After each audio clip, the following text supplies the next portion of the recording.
lifelong Cowboys fan. Glad I learned that. Good day, everybody. Welcome into First Take. Appreciate you being with us. Skip Bayless, Stephen A. Smith, Molly Karam here with you. Gentlemen, what's the good word? I just appreciate your being here after a long night of celebrating your birthday yesterday. And you actually look no worse for the wear. You look like you actually got 2 hours of sleep, maybe. I got plenty more sleep than that. I got plenty. I even went to New York City, spent some time with the family, and I got honored with the Role Model Award in Newark, New Jersey. Really? That's right. Right on Sports. Appreciate the love. Thank you so much. That's right. The great Peter King. On your birthday? Board of Trustees. Chris Broussard's a part of it. That's huge. I was honored yesterday, so I appreciate it humbly. Thank you so much. Congrats. I'm glad you enjoyed your birthday. Well, by the way, did you see what happened? Let's let America know what was happening prior to this show. Yeah, let's let them. You dared me to bring this up. You bring it up. What? Go ahead. Skip Bayless, we actually had to sit here and watch and wait while Skip Bayless was getting his eyebrows done before we would appear on They national framed the TV. baby blue. And had the nerve to say that that's the reason we got ratings. That's had the nerve to say that. And by the way, just a little context for our viewers. Okay. The only reason he noticed is because for once he actually came out a little early. He didn't make it just for barely the start of the show. So he actually saw what happens every morning, right on schedule, 2 minutes before showtime. The beautiful Hope, our makeup artist, comes out and does my eyebrows. Now, I don't need any more makeup like you. You need like 20 minutes in the chair. I just get my eyebrows. Just a little touch-up. Let's all the rest. Time out. Who has the best eyebrows? You do. Yes, but let's be very, very clear. The only reason Skip doesn't need that much time in the air is because he spends about 40 minutes in the bathroom doing his own. Let's keep that in mind. Let's not forget that.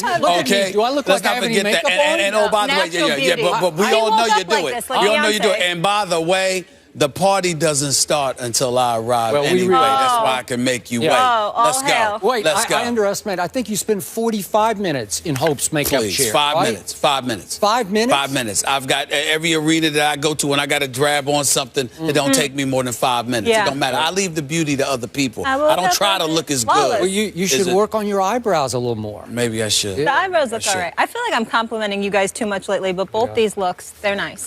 Looking clean. I think I'm doing all right. Oh, gosh. Enough. Bernard Hopkins is going to join us later. I don't know if he gets his eyebrows done. Don't miss that. But we kick things off with America's team. Showtime's Inside the NFL ran the sound yesterday of Tony Romo on the field after the Cowboys lost to the Patriots. This was an injured Tony Romo, of course, saying to Brady, "See you in February." Confident Romo, Skip. Are you okay with this bold statement by your guy? Stephen A. Smith, I must admit, I would have liked it a lot more if Tony Romo had actually been wearing shoulder pads, which would have indicated that he actually played in the football game that had just ended on the field.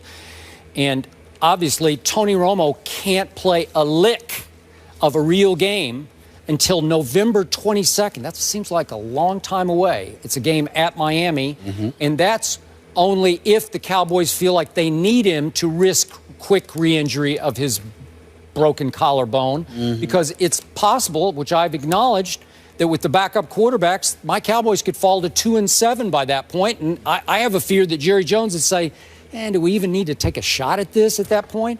It will all depend, obviously, on Dez's ability to heal a lot faster than we think that he might be able to heal. So, now, back to your question. I like Tony Romo's newfound confidence.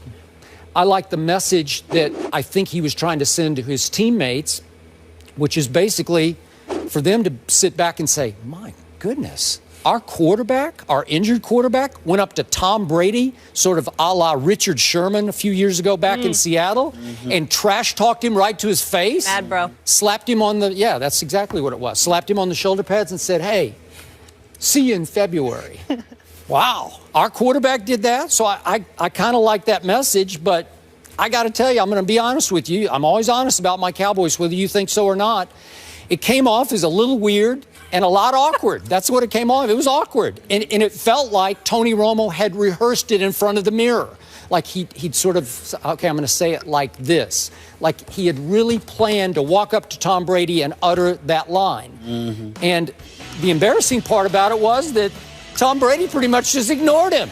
He kind of gave him a little you know, like, yeah, who are you now? That's Brady. Who are you? Patriot way. Okay. And then he turned his full attention to Brandon Weeden and warmly shook Brandon Weeden's hand because Brandon Weeden had actually played in the football game. Didn't play very well, got his butt kicked, but still, at least he played, and Tom was willing to honor that by shaking his hand warmly.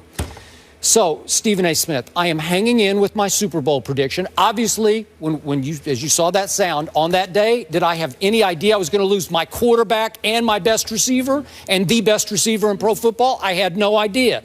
So I'm clinging to my Super Bowl prediction because I need Matt Castle to win a couple of games. I don't need this team to be 2-7 when Romo returns. If you give me 4-5 when he comes back, I got a chance. And I'm going to say this one last time.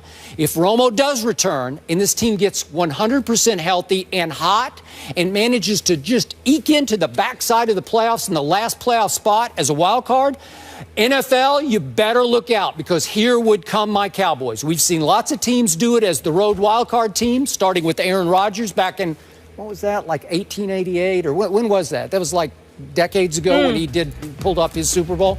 But Aaron Rodgers did it. Tony Romo is fully capable of doing it because this team always plays better on the road. So I would love my chances as a road wildcard team. I just need to get in the tournament, and I'm not sure they're going to be able to pull this off. Your thoughts? See this photo?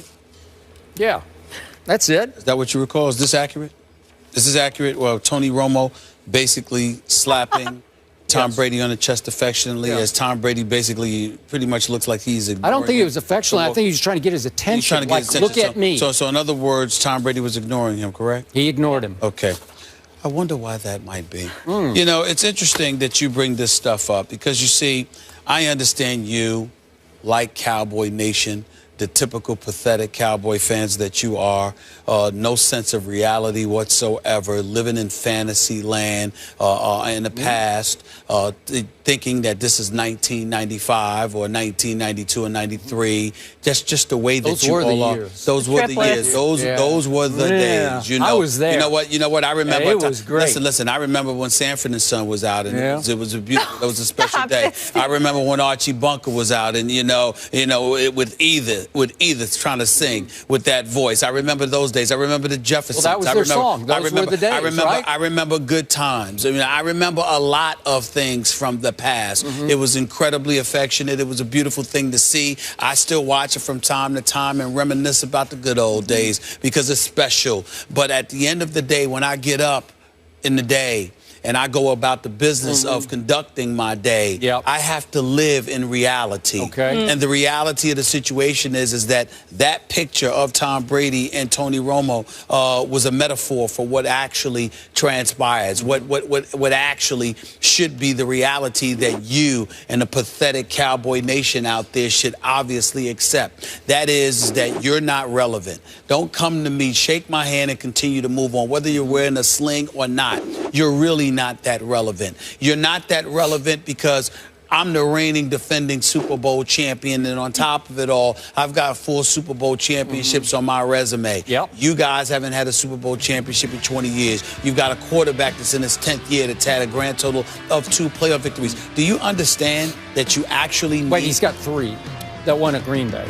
No, he doesn't. Oh, okay, go ahead. Do you understand? Let me put it in its proper perspective for that pathetic Cowboy Nation. Yes, I said it for the 3rd time. That Cowboy Nation out there. Do you understand that in order to win 1 Super Bowl championship, you have to win a minimum of 3 playoff games? Just to win 1 Super Bowl. He hasn't won 3 in 10 years. 3 playoff games in 10 years. You need to win 3 in 1 year to capture a Super Bowl. He hasn't won 3 in 10 years. And your point 3 is? playoff games. What I'm saying to you is that at some point in time, you must understand that the only reason your Cowboys are relevant, the only reason we can talk about them on the show, the only reason Cowboy Nation is relevant is because y'all are interested in popularity. You understand? Not actual substantive value. The Dallas Cowboys, as it pertains to winning, as of yet, have no substantive value. Now, they are coming off a 12-4 season. They did win the NFC East. We do understand respectfully that Tony Romo and Des Bryant are out. And if they were healthy, Skip Bayless, these Cowboys would not be 2-3. They would likely be somewhere around the realms of 4-1, maybe. Possibly 5-0, but definitely possibly at least 5-0. Definitely at least 4-1. I'll give you that. Yes, but the reality is that over the course of 20 years, there are a multitude of things that have gone wrong with the Cowboys. There have been injuries. There have been suspensions. There have been just ineptitude, okay? There has been a hype machine that was too hyped and didn't validate its own hype. There are a multitude of reasons, but in the end, what it comes down to is that the Cowboys, you and Cowboy Nation, need to face the reality that the only reason they are relevant is because of you all with your pom-poms, waving them on, thinking that they're going to be something that they're not as of yet. They're just some regular old team. They just got the star in their helmet with the owner with the billion-dollar plate. Were they last year a regular old team? Well, you know what? They were one of the playoff teams last year. Oh. They were one of the playoff teams. Who won the East well, it doesn't matter to me. Doesn't matter to me. Well, it mattered on that day you had to wear that. No, it mattered that day. That day. Hey, listen, dead clock is right twice a day. Oh, they got me that day. Right all last year. They got me that way. They got me that way. All last year, all the way through the season. All I'm trying to say to you is that at some point in time, it's not your fault. You are a victim. You have been contaminated. Victim? You have been I'm contaminated. the leader of it. You have been contaminated by Cowboy Nation. He's a villain. Okay? You are a victim. I'm the I don't head even of Cowboy blame Nation. you. I don't even blame you. Let me tell you something. I set the tone for. You know what? All I ask is that everybody recognizes that as much as you hate as much as you love the Cowboys, I despise them because of Cowboy Nation. The worst fans in America, as far as I'm concerned, are the Cowboys. That's right, I said it. Cowboy fans. You know why? Because y'all don't deal with reality. Cowboy Nation is irrelevant. Cowboy Nation really should. They don't deserve to be discussed by us only because of you, and I'm going to roll with it. But all you're doing is jinxing yourself and dooming yourself. All you're doing is setting the stage for a bunch of excuses for you to be depressed when they fall flat on their face. And at some point in time, America will stand up. And the Steelers fan, even the Raider fans, the Patriot fans, and the Giants fans, everybody will rise up and say, you know something? Bump Cowboy Nation. Y'all haven't been irrelevant. Well, I can't use I know what you're going to say. It's FCC. You're a role Airways. model. Be careful. There we go. So the point that I'm trying to make to you, the point that I believe I am. Let's stay focused. I believe I am. But I'm here to tell you, I can't stand the Cowboys because of your fan base, because y'all don't live in reality. Every week you think like the Cowboys won a Super Bowl. Y'all haven't done anything, and that's the problem. Did they fall on their face last year? Help me out. No, they did not. No, all year long. They just lost at the end. But they did. Did they fall on their face? No, did they embarrass themselves? They did not. Was it a shameful performance at Lambeau Field where they got robbed because we all know it was a catch? Do you realize? Back me up, Cowboy Nation. Do you realize that if the Cowboys had beaten the Eagles on Thanksgiving Day, do you realize that the Cowboys would have had home field advantage, and that catch that wasn't a catch, that call would not have been made against them? I'm saying it wouldn't have been made against them. We were lucky to be Detroit. It wouldn't have been made against them. All I'm trying to say to you is this: like I said, listen. It's not just your fault. I go on my radio show. It doesn't matter what subject I'm discussing. The Cowboy fans call up all the time. They just sit there. They lie to my producers. They lie to my producers to get on the line because they want to talk about their useless team, okay, who hasn't won a Super Bowl in 20 years. All I ask, could you get to a Super Bowl? Could you at least visit? Could you at least show us what Roger Staubach showed us, what Troy Aikman showed us, what Tony Dorsett showed us, what Tall Jones showed us? What Deion Sanders and Michael Irvin and Emmitt Smith showed us. Could you at least do that? Could you do that? I know Cowboy. I know we all know those names. But over the last 20 years, The only reason we know Romo is because he messed up so much before he became relevant. And, of course, Des Bryant is a stud. Think about it. Yep. Think about it. I have to make one quick point. I'm just saying. Here. Sure. Cowboy Nation is relevant because it's the biggest, baddest, most loyal nation in all of sports. And you're going to have to swallow that and accept it because it's just the truth. They are America's team because they have the most fans of any team in any sport in the world, spread all over the world. Cowboy international nation. Let me tell you something. Cowboy fans are pathetic because they're boring. And they're predictable. Because they're predictable. Because they hang in with their team? No, because everyone knows what they're going to say. You lose by 40. You lose by 4. It doesn't matter. It's the same thing. Oh, we got cheated. Oh, it was a bad day. Oh, you know what? We'll be back next week. That's been the story for 20 years. Yep. You don't live, not all, because there are exceptions to every rule, not all, but most Cowboy fans don't live in reality. Y'all are nauseating. You continuously force people to want to throw up because we're tired of talking about y'all because y'all haven't won anything yet. Win something, please. Now, back to the original question that this woman asked us. I thought I answered that. No, you did not, because I answered it to start with. And help me out here, Molly. Did I say go, Tony, go in my answer? No. No, I did not.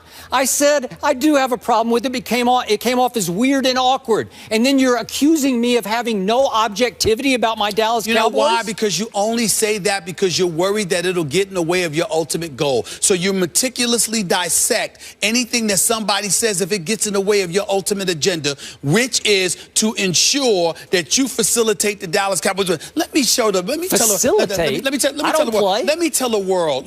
world how awful you are as a fan.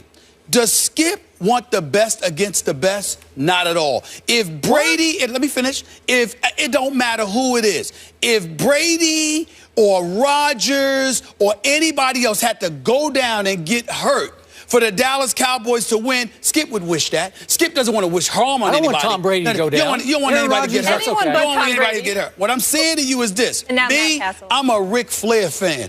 Woo! To beat a man, you've got to beat the man. Yeah. I think like that. You, on the other hand, if there was accidents, if there was if there was a flu virus going around, whatever it took to facilitate your team winning, you would do it. You know what? How do you even go there? Want to know the truth of what happened? I'm just, you know.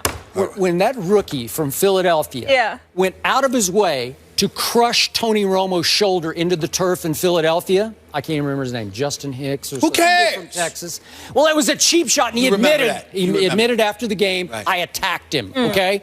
But when that happened, and then obviously that followed Des Bryant taking one little wrong step and his little toe breaks, whatever you call it, a Jerry Jones fracture, whatever it's called. Stephen A. Smith, somewhere after the show, was dancing. He was dancing in front of his mirror somewhere because he was getting his eyebrows done so they could dance up and down, because you got the 2 biggest breaks you've ever gotten in your career. Because my Super Bowl prediction was so dead on that this team was going to roll through the NFC and probably would have had, maybe unfortunately for me, home field advantage through the playoffs. That's how loaded and talented this team is. But you're the one who got the break, and now you're all giddy, and now you're attacking Cowboy Nation because to be the best, you didn't have to beat the best. Excuse me. That's what just happened. Excuse me. Do I look giddy? Yes, you do. No, I don't. You have been giddy. Let me explain You were giddy in your answer. Let me explain something. You're up on your soapbox because you got 2 huge Once again, breaks. this is just strategy. You want to interrupt me because you don't want me to say what I want to say. I'm the one who talks too much? I let you talk. I talk a lot, but I don't interrupt you. That's an upset. I let you talk. Yes, I do. For the record, let me say this to you. Upset. Let me tell you this. I'm going to say this, and then we're going to move on. I'm sick of your pathetic Cowboys. Here's the deal. I am the kind of person, I want the fall to be precipitous. I want the fall. I don't want you to fall off the curb. I want you to fall off the mountaintop. Like a Six Flags ride all the way. Nothing, absolutely nothing would please me. See, you go on week to week. Nothing would please me more than to watch Tony Romo and them ball out run through the NFC, run through the playoffs, and everybody's hyped. And then the Super Bowl comes, and then you know what? They've got the game in hand, and then Tony Romo throws a pick six to lose the Super Bowl. I mean, that's the kind of epic stuff I'm talking about. I would take it. I'd take it right now. But see, that's the difference. What I'm saying to you is, I don't want the Cowboys to lose during the regular season and be irrelevant. What fun is there in that? I don't want that. I don't want them to sit there and go into the playoffs and you know what? Oh, you know, they just stink up the joint so easily. No, I want your hopes elevated. I want you gung-ho about them. I want you bragging about them. I want you hyped about them. And right around the time that no one anticipates they collapse, boom. That to me is more enjoyable than them losing during the regular season. You know why? I'm mad they losing now. I want them to win now. You want to know why your logic is so terribly flawed for your own benefit? Right. If that happens, if my Cowboys do get to the Super Bowl, what do you have to do? For the 2 weeks leading up to the Super Bowl, you have to wear cowboy paraphernalia. Let me be very Am I right? Let me be very clear. I would lose a lot of weight that week because I'd be throwing up a lot because it would make me sick. But I will tell you this. What would make up for all of it is what I just described. Okay. If they rolled up in the Super Bowl, the Dallas Cowboys have the lead. They just need to run out the clock. They're about to win a Super Bowl. And then all of a sudden somebody fumbles or throws a pick six. That would be so beautiful. I must admit to you, it would be a lot of fun. But by then, you would have thrown up so much, you'd be down to like 96 pounds at that point because you would have had the 2 worst weeks of your career, if not your life. Am I right about that? You would have to laud and applaud my Cowboys for 2 whole weeks. I think I'm having it now, man, having to talk about these boys because I got to tell you, they haven't done anything. We all know they're going to, at best, you're going to be 3-6. I mean, so you're going to be, you're going to be 3-6. I'll take 4 and 5. Coming into the Miami game. I don't know. You're going to be 3-6. You're gonna lose at least 4 to the next 5 games, or 3 of your next 4 games rather. That's just the way that it's going to be. That's life. We understand it. It is what it is. Call me when the Cowboys become relevant again, because at this moment in time, they're just not. Molly, I'm sorry, but in a rare instance on this show, I'm going to have to amend my opening answer to your first question. Sure. Okay. I now change my answer about how I feel about what Tony Romo did yesterday on Sunday. Yes. I loved it. You know why? I'm going to say, to use your word, bump objectivity here. I loved it. And I want him to do it again and again because we are going to go to the Super Bowl and we are going to lose to the Patriots in the Super Bowl. I stand by my prediction because you have hit my deepest button on this issue and you are going to pay for it, my friend. Whatever. Last time Cowboys made anybody pay for anything, I can't even recall. You know, they're irrelevant. They're only relevant to you and Cowboys Nation. Well, you know, Cowboy Nation dominates my the world, last thing, Cowboy Nation is pathetic. I said it. Okay, unrealistic and pathetic because of it. That's what I said. Jerry Jones have hoodwinked y'all. Y'all look like y'all been hypnotized, for crying out loud. It's just embarrassing. It really is. Nothing relevant Hang about in, Cowboy Nation. Can you take your badge off? That is throwing me off the whole show. Everyone knows who you are. You really need that? Well, I don't know who he is half the time. I'm not thinking anybody's, I'm sorry. My bad. Thank you. Okay, thank you. It's throwing me off. We all know who you are. Why do you wear it on your... Because I got to get in and out through the building, man. Well, I don't mean escorts. No, I don't Stephen A. Smith, I don't the have role escorts. model. I don't have escorts. All right. Up next, we're talking a little Tom Brady. Some Hall of Fame quarterbacks had some things to say about him. We'll tell you what they said. That's after the break.